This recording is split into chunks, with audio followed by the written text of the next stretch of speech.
My name's Simon McCarthy. I'm the immediate past master of the company of Waterman and Lighterman and also the rowing officer for the Waterman's company. Behind us is the start of the 304th Doggett's Coat and Badge. For those of you who are not aware, the Doggett's Coat and Badge is the oldest annual sporting event in the world. It was first raced in 1715, the ascension of George I to the throne. Now, Thomas Doggett was a comedian and a Whig, and he lived on the South Shore and worked on the North Shore. And the story goes, the romantic story is, that one night he wanted to go across the River Thames, and the only people that could travel around on the Thames were watermen in those days. There was no bridges across the River Thames, there was no taxi cabs, so the watermen were the cabs of the day. Thomas Doggett went down to the river, wanted to go across the river. It was a very rough night, what they used to call pea soup fog. It's very foggy from the smog. None of the older watermen would take him across. A young apprentice took him across, got him across safely. Thomas Doggett looked after that young apprentice and paid for his apprenticeship, and when he died he left some money in a will for 6 freemen of the Waterman's Company to row a race for apprentices.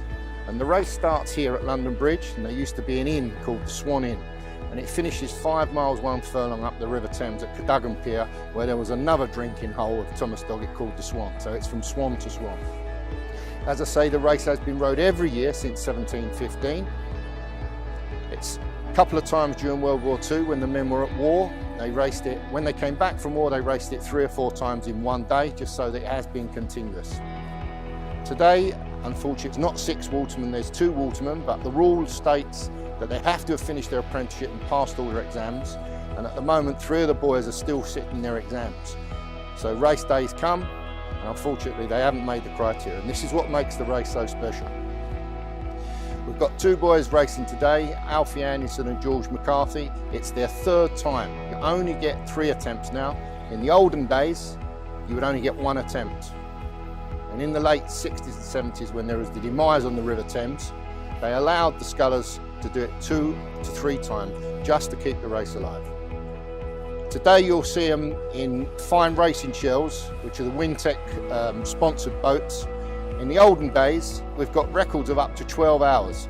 Today, in the new racing craft, we're hoping to see times of 25, 26 minutes.